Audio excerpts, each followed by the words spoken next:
வணக்கம் மக்களே, நம்ம எஸ் இன்ஃபினிட்டில $599 செயின் மறுபடியும் ரீஸ்டாக் பண்ணியாச்சுங்க. பாருங்க, இந்த முறை உங்களுக்கு 12 டிஃப்ரெண்ட் பேட்டர்ன்ஸ்ல எடுத்துட்டு வந்திருக்கோம். ஒரு பேட்டர்னா உங்களுக்கு நான் 1 by 1 காட்டுறேன். ஸ்கிரீன்ஷாட் பண்ணி உங்களோட ஆர்டரை பிளேஸ் பண்ணிக்கோங்க. இங்க பாருங்க, அழகான லக்ஷ்மி போட்ட மாதிரி ஒரு பெண்டன்ட். இதுல உங்களுக்கு மல்டி கலர் எடுத்துட்டு வந்திருக்கோம். அண்ட் உங்களுக்கு லக்ஷ்மி இல்லாம பீகாக் போட்ட பெண்டன்ட்ல ஒயிட் ஸ்டோன் எடுத்துட்டு வந்திருக்கோம். இதுலயே லக்ஷ்மிலே இது இன்னொரு பேட்டர்ன். இதுல உங்களுக்கு ஒயிட் அண்ட் ரூபி இருக்கு அண்ட் ஃபுல் ஒயிட் ஸ்டோன் இருக்கு.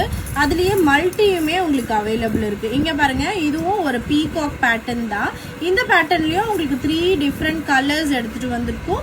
இந்த பேட்டர்ன்லயும் உங்களுக்கு 3 டிஃப்ரெண்ட் கலர்ஸ் கிடைச்சிரும். இங்க பாருங்க, அண்ட் இது இந்த முறை நியூவா எடுத்துட்டு வந்திருக்கோம். அன்னம்ல ஒரு அழகான ஃப்ளவர் உங்களுக்கு இதுல கொடுத்துருக்கோம். இந்த மாதிரி உங்களுக்கு 12 டிஃப்ரெண்ட் பேட்டர்ன்ஸ்ல எடுத்துட்டு வந்திருக்கோம். அண்ட் செயின் பாத்தீங்கன்னா உங்களுக்கு டாலர் சைஸ்க்கு ஏத்த மாதிரி நல்ல ப்ராடான செயின்ஸ் தான் கொடுத்துருக்கோம். வித் 2 இயர்ஸ் கேரண்டியோட உங்களுக்கு கொடுக்குறோம். ஓகேங்களா, ஜஸ்ட் ₹599 2 இயர்ஸ் கேரண்டியோட கொடுக்குறோம். இந்த ஐட்டமை நீங்க ஆர்டர் பண்ணணும்னா ஸ்கிரீன்ல தெரியுற நம்பரை கான்டாக்ட் பண்ணி உங்களோட ஆர்டரை பிளேஸ் பண்ணிக்கோங்க.